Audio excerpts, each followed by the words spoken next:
This is a pretty scary vision of the world, and that is the vision embodied in this national security strategy. So whether that world is going to come to be is up in the air. But what this document reveals, it reveals a plan for world order that is based on powerful regional and ethno-nationalist hegemons who are going to run the world through their power rather than through a commitment to universal human rights. And it's profoundly threatening. Imagine spending an hour with the world's greatest traders. Imagine learning from their experiences, their successes, and their failures. Imagine no more. Welcome to Top Traders Unplugged, the place where you can learn from the best hedge fund managers in the world so you can take your manager due diligence or investment career to the next level. Before we begin today's conversation, remember to keep two things in mind. All the discussion we will have about investment performance is about the past, and past performance does not guarantee or even infer anything about future performance. Also understand that there's a significant risk of financial loss with all investment strategies, and you need to request and understand the specific risks from the investment manager about their product before you make investment decisions. Here's your host, veteran hedge fund manager, Niels Kaastrup-Larsen. Welcome back to another conversation in our series of episodes that focuses on markets and investing from a global macro perspective. This is a series that I not only find incredibly interesting, as well as intellectually challenging, but also very important given where we are in the global economy and the geopolitical cycle. We want to dig deep into the minds of some of the most prominent experts to help us better understand what this new global macro-driven world may look like. We want to explore their perspectives on a host of game-changing issues and hopefully dig out nuances in their work through meaningful conversations. Please enjoy today's episode, hosted by Alan Dunn. Thanks for the introduction, Niels. Today I'm joined by Gary Gerstle. Gary is Paul Mellon Professor of American History Emeritus at University of Cambridge. He's the author of a number of books, notably The Rise and Fall of the Neoliberal Order. He is currently Joy Foundation Fellow at the Harvard Radcliffe Institute at Harvard University, where he's working on a new book, Politics in Our Time, Authoritarian Peril and Democratic Hope in the 21st Century. Gary, great to have you back. How are you doing? Good. Wonderful to be back in cold Boston and Cambridge. It's like Boston and Cambridge used to be. I guess Trump must be right. There is no climate crisis facing us. Huh? Exactly. Interesting. These are interesting political times. So certainly are. Yes, we're coming up to the end of the year, so it's a good time to take stock on year one of Trump 2.0. We are welcoming you back. You were on, I think it was about 18 months ago. So if anybody wants to go back and hear that episode, which was very much focused on your last book, The Rise and Fall of the Neoliberal Order, in the context of what we were seeing at the time, which was, I guess, the end of 4 years of Bidenomics. So we had transitioned into a different, I suppose, regime. But we've since had the first year of Trump 2.0. Before we get on to that, I mean, we've had the end of the neoliberal era. What do you think we've got to replace it so far? Well, that's $1 million question. I think we can say with confidence now that even though there are elements of neoliberalism still present in economic practice, we are no longer living in a neoliberal order. If we think of some of the principles that structured that order, they have either been abandoned or severely weakened. One can think of free movement of people, the raising of borders, of walls, hostility toward immigrants.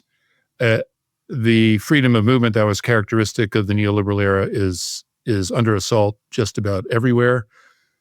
We no longer live in a world that valorizes free trade and globalization above all else. Protectionism that the U.S. is issuing is the order of the day. It used to be that protectionism was a dirty word, and if you uttered it in politics, you were marginalized in politics and you had no political future. And now the U.S. has put in place a very powerful tariff regime, which is at odds with any conception of neoliberalism. The neoliberal order also valorized the free movement of capital, and that's still, I think, quite alive in the world. But we've seen a pretty profound alteration in how people think about the relationship of states to markets. And the Trump administration has been quite interesting in this regard. Although that this is a Republican Party that has long sanctified free markets, Trump now doesn't hesitate to use government power to shape markets for purposes of national security, for reshoring manufacturing. We don't even have a full list of all the companies that the government is investing in. If a left of center government were doing this, there would be cries of socialism everywhere. But I think the degree to which government is now willing to shape the private economy for what it takes to be public purpose or national security interest, we've also seen quite a sea change from the era of the neoliberal order. So we are moving into an era where governments are going to structure the economy, the movement of people, the free flow of information, much more than had been the case. I think the open question is, are we moving into what some people consider a post-liberal future, meaning one that does not hold the principles of liberal democracy high, elections, rule of law? Are we moving into an era which values power, civilization, community more than a set of human standards and values that the whole world is expected to adhere to? Or is this future going to be a future in which democracy revives itself, in which the principles of liberal universalism revive themselves? I can't tell you where we're going to be in 5 to 10 years, except to say that the authoritarian impulse is very powerful in the world, and I think the democratic ethos and the democratic forces are somewhat on the defensive. It's still a very fluid situation, so I can't tell you in 5 or 10 years whether we're going to be living in a post-liberal authoritarian world or whether democratic values and hopes will revive themselves and lead to a kind of democratic renaissance.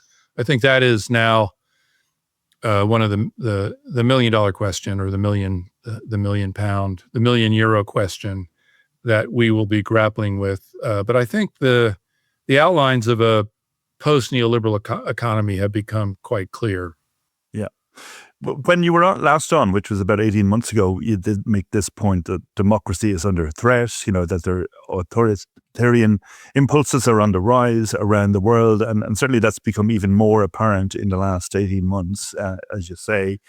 I mean, but also there seems to be an apathy, or, there's not an enormous pushback against that. You might have expected more pushback.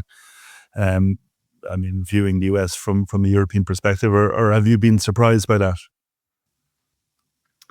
I think Trump's second election was a devastating blow to anti-Trump forces in the United States.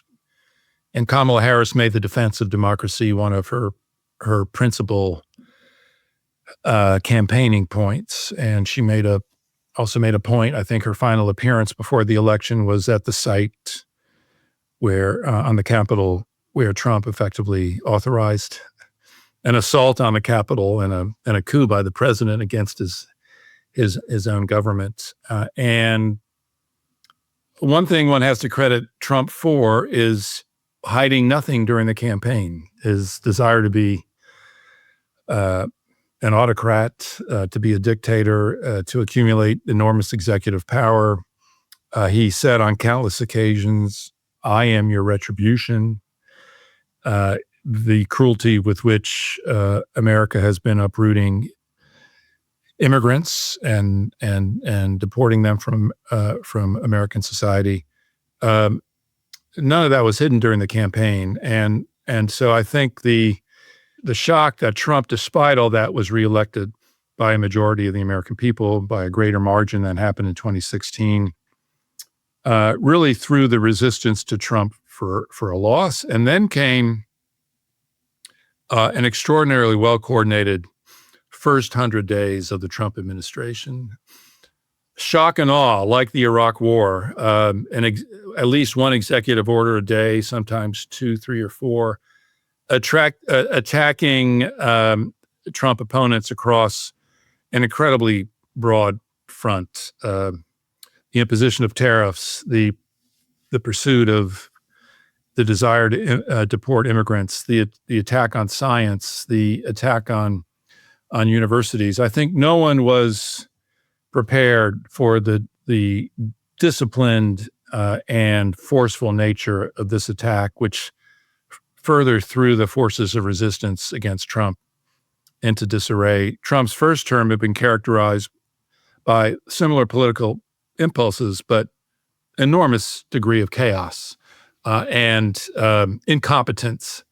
And suddenly, this Trump 2.0 was disciplined. They had a clear plan. They had administrators in place. I don't know how many chiefs of staff Trump had fired, sacked during his first term, during his first year in office. He still got the same one he started with. Do you ever hear her name in the news, Susie Wiles? Okay. The fact that she's never in the news, the fact that she's still in place is a measure of how much more disciplined this Trump offensive has been. And so I think the combination of the shock of the victory and how ready the Trump forces were to execute their plan threw the opponents of Trump into deep disarray, and explains what from Europe and other places seems to be an extraordinarily weak response. But the final chapter on resistance has not been written. There have been several No Kings protests. And the last one, which was this summer, I think it may have drawn more people, millions out in the streets demonstrating than any previous demonstration in American history. And also in the last month or two, the Trump administration has had some serious setbacks across a broad front, and more may be coming. So you can see the resistance beginning to stir. And for Europeans and people in Ireland who are wondering whether there is a resistance, there is. And I expect it to mobilize quite considerably over the next few months, especially as we go into another election year. And the victories of Democrats in special elections and in the New York mayoral election, and last night, Miami elected its first Democratic mayor in 30 years. There are signs of awakening, and I think the Trump administration is in some trouble. And we already the balance of forces have shifted, which is going to make the next year really interesting and worth paying a lot of close attention to. Very good. I mean, you talked about the discipline of the administration this time, the success, I guess, with the executive orders and getting their agenda out. I mean, at times, from a market perspective, there's been differing views as to what the objective, was there a grand plan or was it being made up on the hoof? And there's some suggestion that there was this plan of shifting the economy more in favor of Main Street, away from Wall Street, but different interpretations of whether policies such as the Big Beautiful Bill really were motivated by that. I mean, how would you characterize the agenda of Trump 2.0 from that perspective? Well, first, let me say that the breadth of 2.0 is extraordinary. It's the economy, it's universities, it's science, it's immigration, it's culture, built into the attack on wokeness in American life. It's an attempt to restore great moments in American history to their rightful place. So, want our listeners to keep in mind that the breadth of this campaign has just been staggering. Probably the broadest campaign in the first few months of a presidential administration since Franklin Delano Roosevelt's famous 100 days or first year in office in 1933. So it's been very impressive that way. If we focus on the economy, quite interesting. And the Trump campaigned on putting in place a broad tariff regime that would fundamentally end the global character of the free trade world, characteristic of neoliberalism. And the ostensible reason and the publicized reason for that was a long-term campaign to reshore manufacturing and shift as you suggested, the emphasis on the economy from Wall Street to Main Street, a sense that Wall Street had been accumulating too much power, too much wealth. Main Street had suffered. And Trump, for 10 years now has put himself forward as the tribune of working class America and the forgotten America, which is not all of America. It's not multiracial working class America, although he did attract a lot of Latino support in the last election. It's white working class America in towns devastated by deindustrialization that has been going on for 30 or 40 years. And those places have been forgotten, and the neglect and the suffering and the unemployment and the opioid epidemic has ravaged these communities. And Trump this is his core MAGA constituency. And his promise is to put tariffs in place that would reshore manufacturing and bring back the good jobs that had fled, and they would be located in the areas that had suffered the greatest industrial, economic, and capital flight. There are a couple problems with that, several problems with that ambition, although I should say that it's a broadly shared ambition, not just by the Trump administration. This was the goal of the Biden administration. So we can see an interesting continuity there. The first point to be made is that even if manufacturing is brought back in a big way, it's not going to bring back the jobs that characterized manufacturing during the 20th century heyday. The automation has advanced so far, the use of robots has advanced so far that this can reemploy no more than a small fraction of those people and communities thrown out of work. And there can be no broad economic recovery without deep investment in the service economy. So that's the first point to be made. The second point to be made is that, and this is something that I think the Trump administration, like the Biden administration, has severely underestimated. What's the length of time required to reshore manufacturing? What are we looking here? What are we looking at exactly? Well, you can't do it in 2 years. You can't do it in 4 years. If Biden had gotten a second term, you would have seen results after 8 years. It's a 10, 15, 20-year project. All right, well, it's good that American politicians are thinking in the longer term because they're famous or infamous for thinking in 2-year election cycles. Well, what do you do in the interim? And this became a problem of the Biden administration. It's becoming a problem of the Trump administration. What have you done for me lately? And the neglect of rising prices that is now hurting the Trump administration is the same neglect of rising prices that hurt the Biden administration severely. And then what about the constituency of Republicans who don't really want to reshore manufacturing? They just want lower taxes. And this is what they were sold in terms of what tariffs would do. Because they're not committed. There's a big portion of the Republican Party that is still traditional, that doesn't want high tariffs, that just wants the market to be free and taxes to be low. And this was the selling point for these people, that tariffs would raise so much revenue that internal tax rates on the wealthy could be lowered.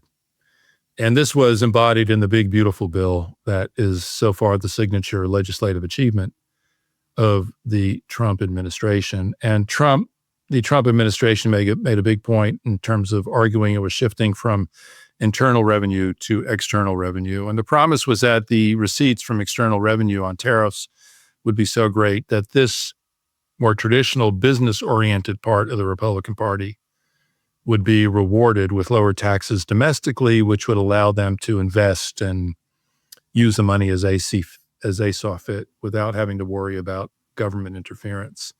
So this brought a wing of the Republican Party that historically has been hostile to tariffs on board because it was paired with the tax cut.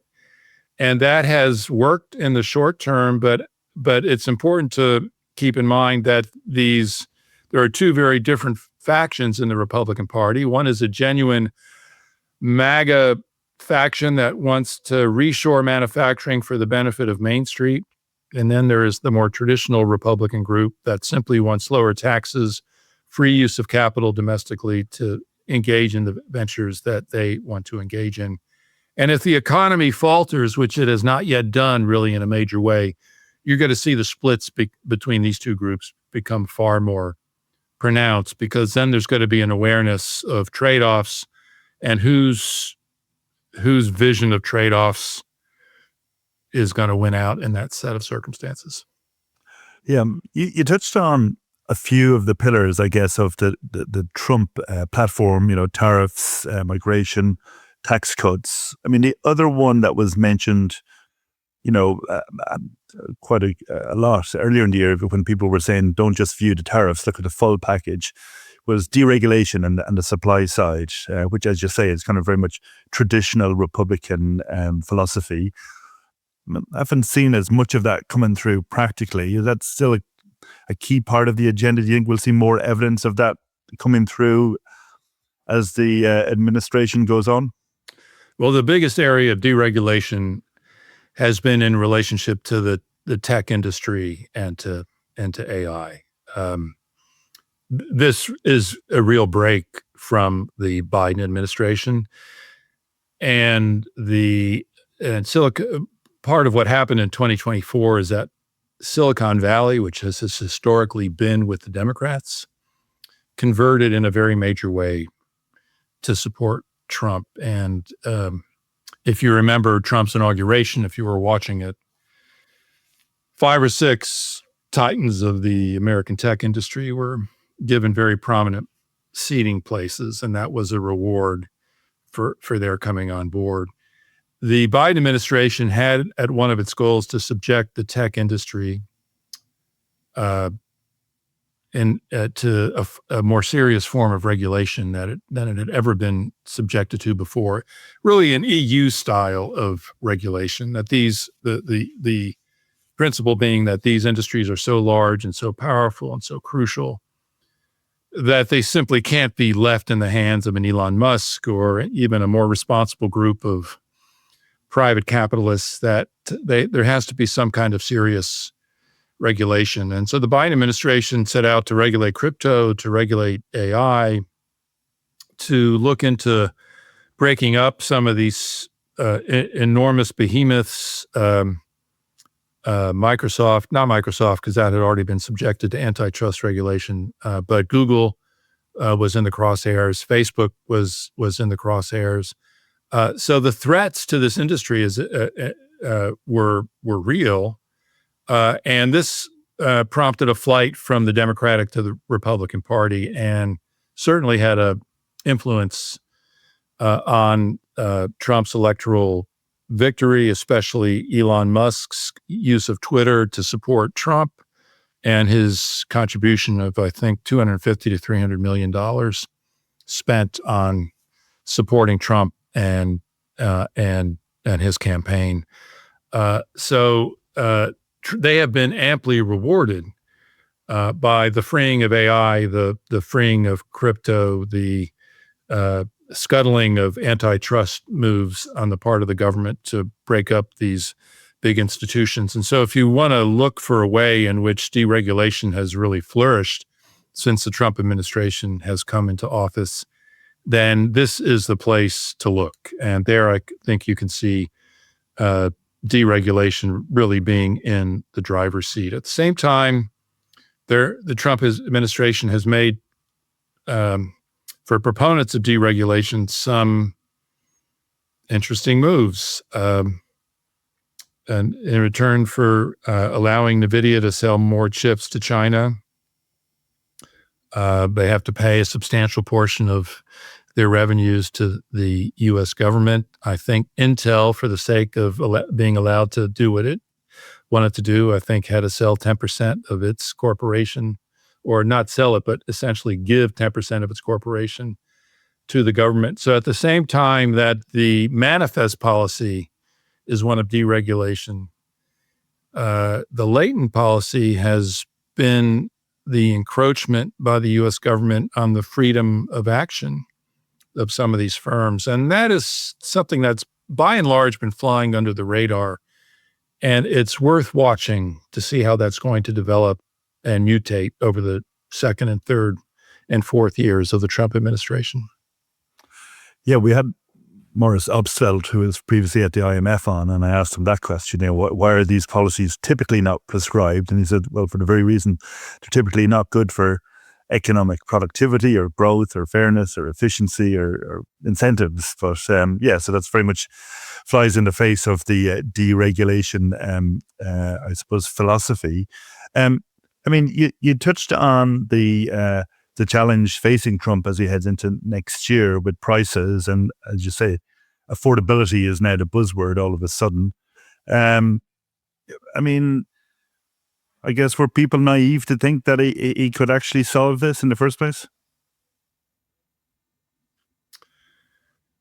Do I think that they were naive to think that Trump was going to bend every effort when he got into office to roll back prices? Yes, the answer to that. They were naive to think that. Trump hid nothing. Yeah, he said he was going to take care of Biden inflation in a flash. But if you listen to the whole suite of things he was proposing, he never made clear, other than unleashing energy productivity and exploration in fossil fuels, he had no scheme for rolling back prices. And so, yes, I think people were naive to think this. Although I understand that everyone, myself included, I try and break out of my media bubble since I'm trying to understand the entirety of what's going on in America. But everyone across the political spectrum lives in their media bubbles, and that constrains the news that is coming to them. And I think what we have to understand is the degree to which people were angry about the high inflation of the Biden years, and even though it had been brought under control by the end of the Biden administration, people were living with vastly higher prices without a corresponding increase in their wages. And the anger is brewing now and is expressing itself in these elections. And the hardship regarding affordability, except in the fossil fuel sector, has been increasing across a broad front. Housing is as expensive and unaffordable as it's ever been, and Trump has no program for bringing down housing costs. There's been no effort to rein in food prices, which are continuing to increase. And this is something that I see on a daily basis. I do most of the shopping for my family in terms of food, and the expenses are quite extraordinary. And then there are two additional sources of expense that Trump has no solution for. One is the freedom given to AI is leading to the construction of these enormous data centers, which require enormous amounts of electricity. So electricity rates are now beginning to go through the roof because there's simply not enough capacity on the grid to generate enough energy for these AI data centers as well as customary things. And so that's going up. And then there's going to be another whammy that hits in January because of the Republican refusal to extend credits for people living on the Affordable Care Act, Obamacare for health insurance. Those ranks vastly expanded during COVID because of subsidies that the government was offering that were allowing people to buy better insurance. And the higher rates and the GOP, Republican Party, has refused to continue those subsidies. So in January, which is now around the corner, basically tomorrow, healthcare insurance is going to rise for millions of Americans in a very steep way. So housing, electricity, health insurance, these costs are all rising, and Trump has no plan for reducing these costs, and except getting the Federal Reserve to reduce interest rates, which they may well do in December, but that's not going to be enough. And if they're reduced too much, they're simply going to have the effect of intensifying inflation. Yeah.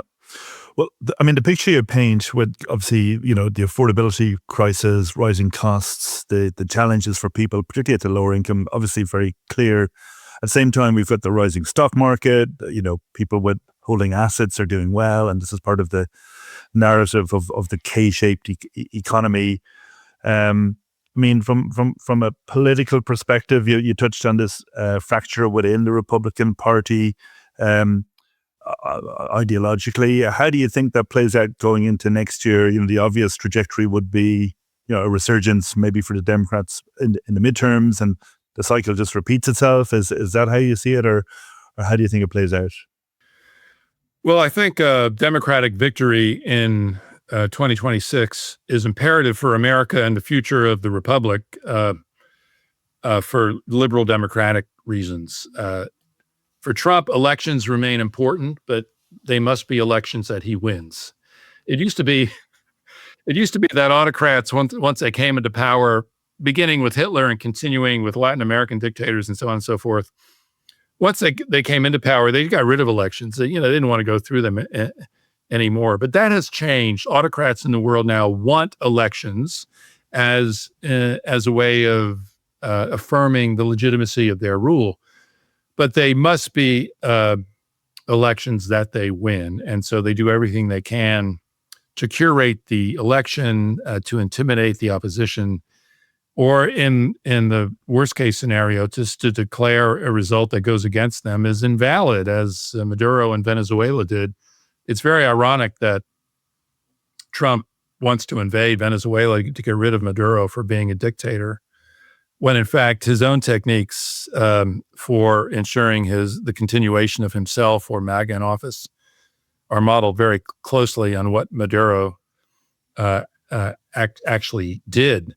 And I think one of my worries is that the use of National Guard troops, the sending of the military into all these cities, ostensibly to stop crime and to arrest immigrants, is really meant to legitimate the presence of these forces in northern blue Democratic voting cities for the 2026 election, so that he can use these forces to intimidate people who are likely to vote against him, to either make them wait in long lines, to pull them out of lines, to make them show their IDs. Maybe you arrest a few and deport them on the spot to scare all other immigrants from showing up. So this is a very real threat. And that is why it is imperative that the Democrats do everything in their power to make sure that this is a fair and free election and that it has integrity. And I have felt for some time that if that's the case, the Democrats were going to win, do very well in Congress. It's typical that off-year elections allow the opposition party to gain votes. And then there are indications now that the Republican Party is in real trouble. The elections that have been happening, the off-year elections that have been happening, have all gone against Trump. The swing in votes from Republicans to Democratic Party seems to be somewhere between 13 and 15%, so that even districts that had heavy Trump majorities are now in trouble. So I think from the perspective of today, things are looking very good for the Democrats in 2026. And Mamdani in New York City, his win is significant because he's the one who has squarely put the issue of affordability on the map. He is a socialist. What sells in Brooklyn and Queens is not going to sell in most of America. So there's no prospect of a socialist wave sweeping over America in 2026. But he has shown a couple other things. One, a resolute focus on the affordability question. And embedded in that is a downplaying of the cultural issues that are important to the Democratic Party, having to do with gender, sexuality, feminism, diversity. Those are all things that Mamdani believed in, but in his campaign, he pushed them into the background. And by resolutely focusing on affordability, he has shown Democrats across the country the way to conduct a campaign that they have to conduct if they want to win. He's also got a brilliant social media profile, which can compete with what Trump has used so successfully. And he also has a political machine. It's fitting that he's rediscovered the power of political machine in New York City, which had been the innovator of the original and best political machine that politics has ever seen in America. That is a so-called Tammany, mostly Irish Catholic machine of New York City, which reliably delivered New York City for the Democrats for the better part of 100 years. He has rediscovered how to do this, not through Tammany's auspices, because if it had gone through Tammany's vestigial auspices, Andrew Cuomo would have won that election. But he has assembled an army of grassroots operatives going door to door, and the importance of grassroots, in-person, door-to-door campaigning. So his resolute focus on affordability, his appreciation for social media, his understanding of the importance of people-to-people contact and relationships and developing an army of operatives, he's given the Democrats a playbook for 2026. And if they follow this playbook, not the socialist part, but the other part, then there's hope for the Democrats actually bringing home significant victories in 2026. Now, we also have to ask, well, will the Republican Party understand the peril that it's in, and will they adjust? Trump has survived for 10 years and flourished because he's been a great counterpuncher and quite flexible and able to adjust to the moment in terms of what's required. There are a lot of premature declarations that he's demented, that he's losing his energy. I don't see that. There have been predictions of this for 10 years now. Let's get over it. For a man who's 79 years old, it's remarkable for the energy and drive and the mental acuity that he has. But there is a way in which he is becoming a second-term president, tiring of all the domestic stress, wanting to make his mark in foreign policy, where presidents traditionally have a greater freedom of action. And there are signs that he doesn't quite have the zest for the kind of combat that has made him famous, notorious, and so successful. So I think the question is, will his people, his advisors, be able to make the kinds of adjustments that are necessary to recover some of what the Republican Party has lost? The early indications, he gave a pretty sorry speech about the affordability crisis yesterday in the United States. If that's all he's got to come up with, he's got to deepen the crisis of the Republican Party. But there's a lot of time left and a lot of time to adjust. I mean, you talked about Mamdani, his tactics, strength in that sense, but not the socialism. I mean, one of the things that both Biden and Trump shared were large deficits. So, I mean, what do you think the path forward from an economic policy is for the Democrats next year and beyond? Around the world, the response to the affordability crisis has been more fiscal supports, but we've already got deficits of 7 or 8% of GDP in the US. I mean, are there reasonable, meaningful policy levers that that the Democrats can point to as an alternative to solve affordability without boosting the deficit? Well, I think this is, no one's talking about that right now because the Democrats are so far removed from national power at the moment that the urgent question is to get back into power, and I think how to address the affordability crisis without enlarging the deficit is going to be an urgent question that the Democrats are going to have to face. The U.S. has more flexibility on those grounds than, say, Britain does. I look at Britain and I see the kind of extraordinary constraints under which it's operating. And in the U.S., because of the size of the economy, its diversity, its dynamism, and also the dollar as a currency of last resort, and the still barely diminished ability of the U.S. to sell its treasuries to a hungry global market. I think it has more flexibility there. But I think the Democrats of the future are going to have to take a very serious look at the Biden administration and their desire to, on the one hand, vastly increase investment, not just in physical infrastructure, but in social infrastructure, which would include affordability of housing and healthcare, without triggering the kind of inflationary surge that occurred under the Biden administration.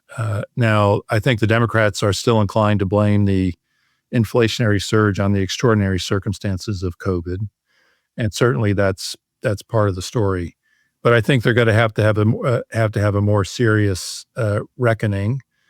At the same time, they're going to have to avoid the trap that the Republicans have successfully landed them in multiple occasions, which is that the Republicans are the party that ends up so irresponsible in fiscal matters. Usual story.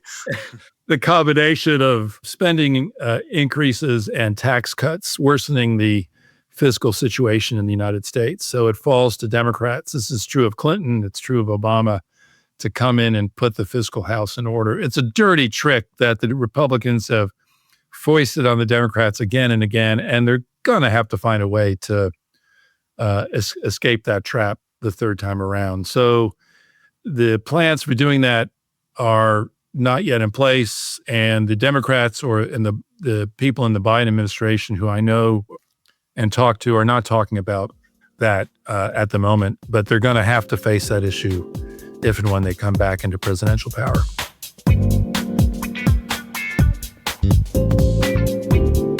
You mentioned some of the kind of policies in terms of the diminishing certain institutions and the reduced power, etc. And obviously, from a market's perspective, everybody's focused on the Fed and the ongoing attacks on Jay Powell and the pressure to lower rates, and now the pressure on Lisa Cook to resign, and then putting on Stephen Moran on the board as well to try and influence policy.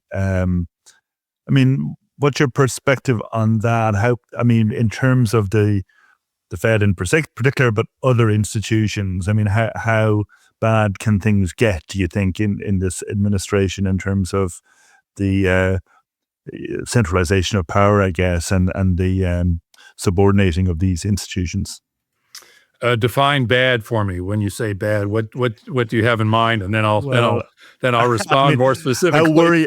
How worrying from a market's perspective. The credibility is obviously a key factor. I guess on the one hand, they want more influence, but at the same time, you're talking about the central role of the dollar. There is obviously a need to attract foreign investors into treasuries, etc.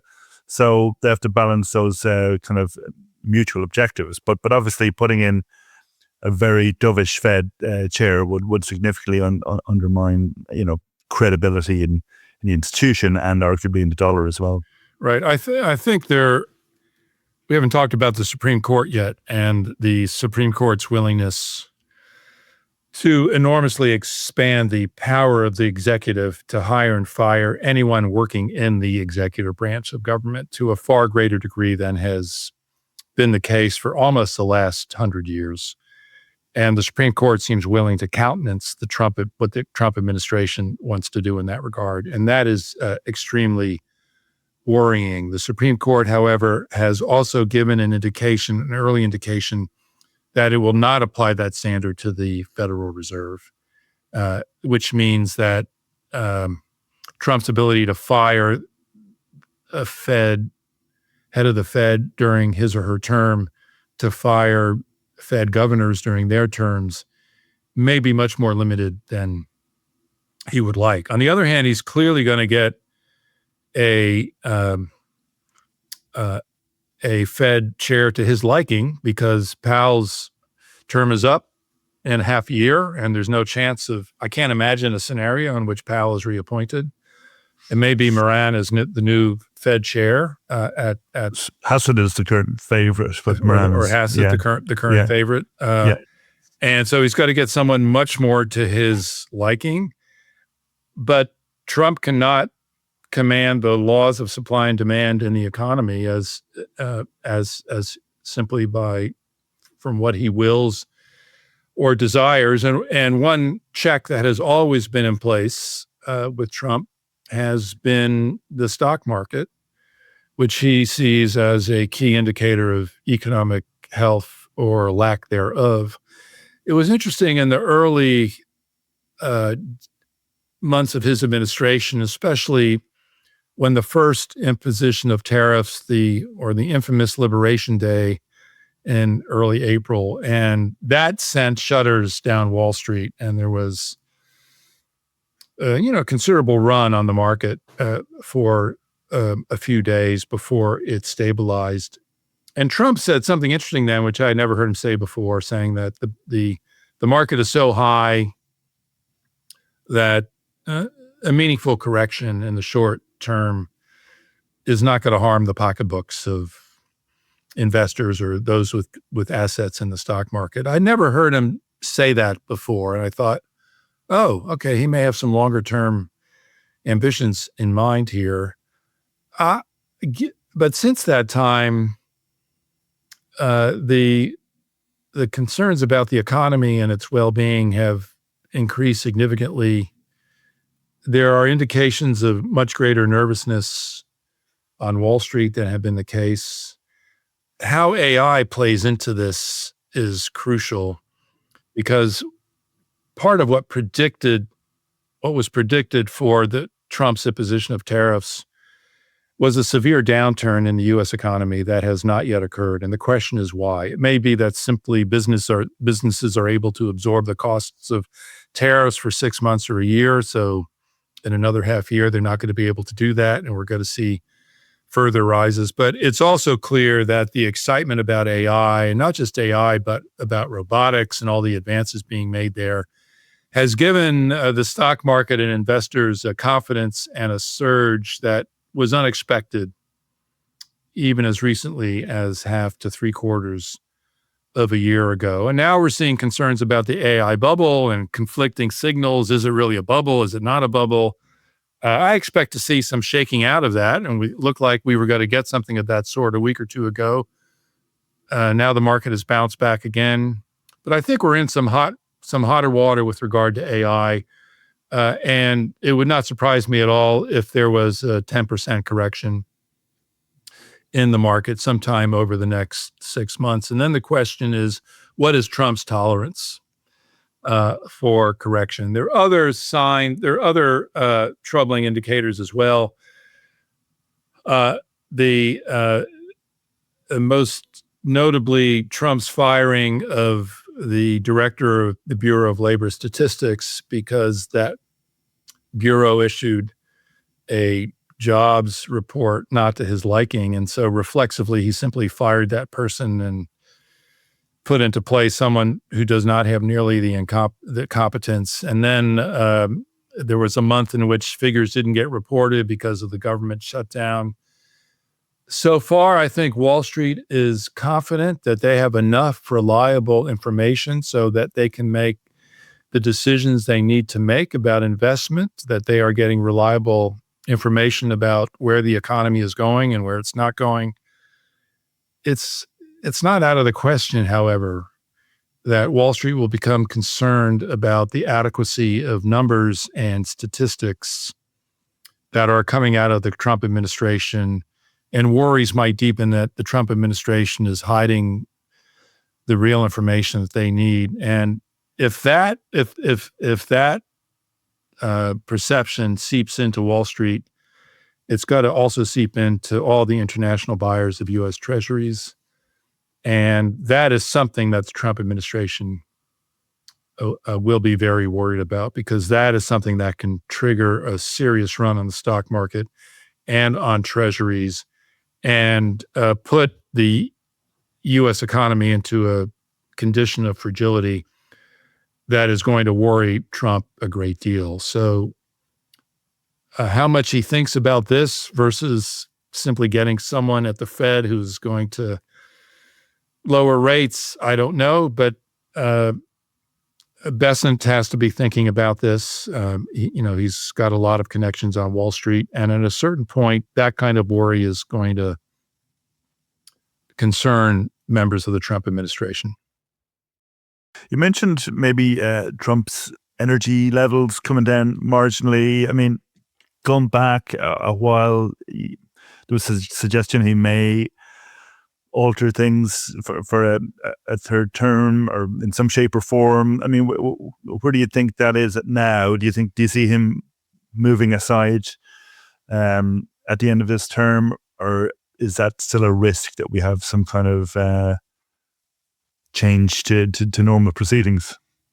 Well, we may have a change to normal proceedings, but I don't think it's going to be in the form of a third term for him. I should say I have no special access to Trump's brain. So this is entirely in the realm of speculation. But in the first few months, the wondrous months of his second administration, he was dropping hints about a third term. I've not heard those in the last couple months. I think that, and given that this is 3 years off, he's going to be 81, 82. I don't think he's going to have the zest to camp. If you think of the extraordinary campaigning he did in the last month of the 2024 election, it's really remarkable for a 78-year-old man to keep up that pace. And you saw the toll it was taking on him on a rare occasion. But those occasions were quite rare, and he kept it up until the very end. I don't think he's got the zest for that a third time around. So I'm less worried about him insisting that he deserves a third term and is president for life. The only way in which that can happen is if he simply says there will be no election in 2028. That there's no need because the American people want Trump. So if he declares elections to be finished, I can see him staying on. But right now, I think that's not in the cards, and I don't see him having the energy to run for a third term. But those people who are thinking that his days are numbered as president, that he's no longer capable of pursuing his goals, of having the kind of energy required, I think that's a kind of foolishness and a wishful kind of thinking that does not help us understand the power that he still retains. His flying to Israel over a 24, 36-hour period, the degree to which he's traveled abroad to other places, his hosting the Kennedy Center Gala event a few nights ago where he was the MC and spoke for 37 minutes and did a whole lot of other things. He's still very capable, resourceful man in terms of his energy and pursuing the goals that he wants to pursue. So short term, I don't think we're going to see him withdraw and the White House being operated by others. But I don't worry right now about him demanding a third term. I think his energy for that is not going to be what it needs to be. Yeah. And I mean, in terms of the next 3 years, obviously, as you get towards the latter part of a presidency, typically it's a lame duck presidency. And particularly if if there was a swing in the midterms, would you see the intensity of the policy agenda, weakening over time? Or if the Democrats won, is there some kind of backlash from Trump in terms of trying to tilt the balance back towards Republicans? Well, he's going to do everything he can while he's in office to frustrate and defeat the Democrats and preserve what he's built in the GOP, which is really a different political party than the one existed before he entered politics in 2016. So it's hard to predict what's going to happen. It wouldn't surprise me if there's no more legislation for the next 3 years other than appropriations, which have to happen. In his first term, he passed almost no legislation other than the tax cut. He hates legislation. Congress has been supine, allow him to roll over. His penchant for executive orders reveals that he thinks Congress is an atavism from another era that no longer has any purpose. So he's already not consulting with Congress on a whole series of issues, not even with his Republican majority. So I don't anticipate him having a big legislative agenda, and he won't be able to jam it through anyway if the Democrats control at least one house of Congress. I think there are people in his administration, the real zealots of MAGA, who are going to do everything in their power to complete the work they feel needs to be complete before they lose power, the presidency in 2028. And that's going to be ridding America of millions of immigrants. It's going to be radically diminishing the size of the federal government. It's going to mean the staffing the federal government that remains with layers and layers of MAGA appointees. So there's going to be a rush to accelerate the takeover of the deep state, to dismantle the parts that they don't like, and to make the parts that they do like the property of a MAGA elite, bureaucratic core. That's going to be very hard for the Democrats to dislodge. So they are going to do whatever they can to institutionalize their achievements in the federal government to make the task of the Democrats and their agenda that much more difficult to achieve. And they have a very shrewd sense of power, how to exercise power, how to control the bureaucracy. And so I expect the zealots in the ranks of the Trump administration, led by J.D. Vance probably, and Stephen Miller and Russell Vought, the head of the Office of Management and Budget, to pursue those aims with zeal in the expectation that 2028 is going to be a moment of reversal for the Republican Party. Okay. Taking a more global perspective, some of the themes that we've talked about are evident around the world. You've mentioned the UK, the challenges there in terms of the policy levers. But the affordability crisis is the same here in Ireland, in the UK, rising debt levels around the world. And equally, what we've seen at elections is generally, whoever is in power has shown an inability to tackle these problems and has been thrown out. We saw that obviously conservatives in the UK and now Labour immediately under pressure in Germany, the previous government out, and now they've thrown out the debt brake. So generally there's been a shift towards more economic nationalism, the rise of the right. Is that that's the characterization globally of the new order that's replacing the neoliberalism? Yes, I think we have to understand the surge toward authoritarianism, toward ethno-nationalism, toward reasserting the priority of nations over multilateral and multinational organizations. We have to understand these as part of a global trend. and a reaction against what many people in different parts of the world feel has been an overinvestment in global institutions, the channeling of the benefits of globalization to a relatively small elite, and the part of the societies that benefits most directly from this kind of globalization.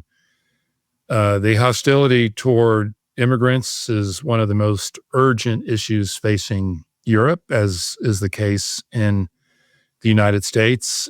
And it's not an issue that's going away. And progressives in the left, if they want to come back into power, have to find a way to address that issue in ways that have, until this moment, escaped them.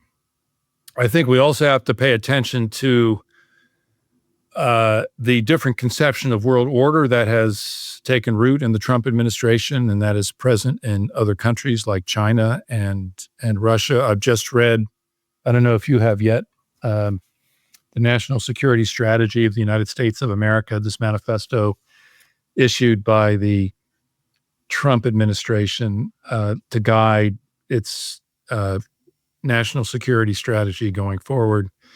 And there are two elements of that report that jump out at me. The first thing that jumps out at me is that the Western Hemisphere gets more attention than any other part of the world. And it's the first region of the world that this national security strategy addresses. If we flash back to the Cold War, the idea that the first foreign policy issue identified by the United States would be the Western Hemisphere, as opposed to the Soviet Union and China and the worldwide spread of communism.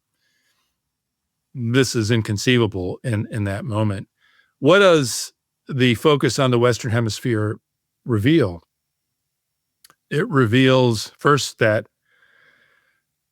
the U.S. once again wants to turn the entirety of the Western Hemisphere into its own lake and private province, as was the case in the late 19th and early 20th century. And that Western Hemisphere stretches from Greenland in the north, not quite to Argentina, although there's a lot of sympathy for the current ruler of Argentina in the Trump ranks, but certainly from Greenland in the north to northern South America in the south, Venezuela, a desire to assert U.S. primacy throughout this region. So we can expect very aggressive policies throughout the Western Hemisphere on America's part, as currently is being demonstrated through the blowing up of alleged narco-terrorist boats in the Caribbean and in the Pacific, which has received an enormous amount of national and international attention. But it also reveals something else, that we should now conceive of the world as a series of power blocks, and each of them controlled by a regional hegemon, and the regional hegemon in the Western Hemisphere in the U.S., and by implication, who are the other regional hegemons? One is Russia under Putin, and the other is China under Xi and the Communist Party. And the focus on the U.S. early on the Western Hemisphere is also a tacit admission that the U.S. is going to have to extend similar privileges to hegemons in other parts of the world.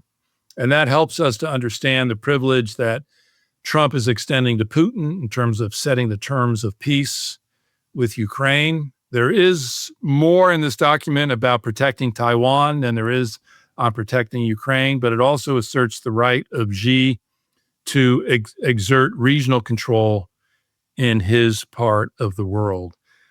So it's no longer a world governed by international law. It's a world governed by powerful regional hegemons who agree to respect each other's sphere of influence, that sphere of influence extending not just to the borders of the hegemon, but beyond to a region that they will be allowed to dominate. And the harshest criticism by far in this document is directed at Western Europe. Trump hates the EU as a transnational entity. And he also indicts Europe and this document indicts Europe for two things. One, its civilizational weakness, which I think means its inability to control the immigration of Muslims into Europe, which for the Trump people is another indication of an Islamic invasion of Europe that occurred in the 800s and in the 1400s and was repelled at great cost. And they want to see a similar reassertion of European civilization, which means white Christian civilization in this moment. And I think there's also a critique of Europe for not having its own defense capacity. There's no value or praise given to NATO or the Western Alliance. It's a declaration that Europe has come up short because you can't take Europe seriously in the world unless it's bent on becoming its own regional hegemon. And if it's going to do that, it has to be responsible for its own defense and expend the kind of money on defense that it has been unwilling to. And then the third critique of Europe is that it has interfered with freedom of speech, a basic liberty. There's no criticism of freedom of speech in Russia. There's no criticism of freedom of speech in China. There's criticism of freedom of speech in Europe. And the criticisms of Europe's lack of regard for democracy are really projections of Trump's own lack of regard for democracy in the United States. Why is this going on? It's meant to empower the right in Europe and to make Europe not simply its own hegemon, but to make it a right-wing hegemon allied with Putin to the east and the Trump's America to the west. This is a pretty scary vision of the world, and that is the vision embodied in this national security strategy. So whether that world is going to come to be is up in the air. But what this document reveals, it reveals a plan for world order that is based on powerful regional and ethno-nationalist hegemons who are going to run the world through their power rather than through a commitment to universal human rights. And it's profoundly threatening to what the EU represents. And it is a call to arms in Europe, I think. The call, and on the one hand, to develop an independent military capacity, but more than that, to stand up for the EU values that are most important. Because if the U.S. is Trumpified, which bloc in the world is going to be able to carry the principles of universal human rights into the future? It's got to be the EU. Yes. Well, very sobering. On that very thought-provoking and sobering note, we'll have to leave it. But very much appreciate you coming back on, Gary. Always fascinating to hear your insights. When is your book due out? Well, I'm writing it now. I hope to finish it by the beginning of not 2026, but the beginning of 27. So hopefully it will appear in the latter stages of 2027. That's my hope. Very good. Well, people should keep an eye out on that. But yeah, very much appreciate you coming on to speak to us again. And I'm sure we'll have you on at some point again in the future and to see how all of these themes evolve. But from all of us here on Top Traders Unplugged, thanks for tuning in, and we'll be back again with more content soon.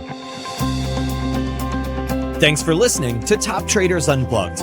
If you feel you learned something of value from today's episode, the best way to stay updated is to go on over to iTunes and subscribe to the show so that you'll be sure to get all the new episodes as they're released. We have some amazing guests lined up for you, and to ensure our show continues to grow, please leave us an honest rating and review in iTunes. It only takes a minute, and it's the best way to show us you love the podcast.